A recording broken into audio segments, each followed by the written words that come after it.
I am so excited to be able to install my new HOROW toilet. Today, let me show you how this is going to go down.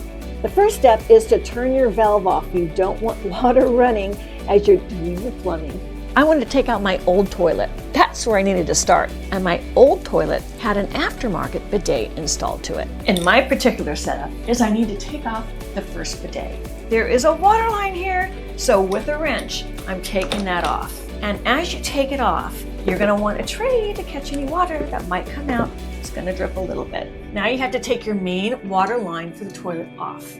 So you untwist it, this thing, and I twist it around to pull it off. It's your main water line. And the bucket comes in handy as I do this. It's gonna capture some more water. And then now it's off. There were 3 bolts underneath your toilet tank. You're gonna need to loosen them with a wrench and take them off. Now that's loosened, I just unscrew the bolt and off it goes. And do the other 2 bolts the same way. And after you take your bolts off, you pick up your tank and lift it out of the way. You'll have to take the cap off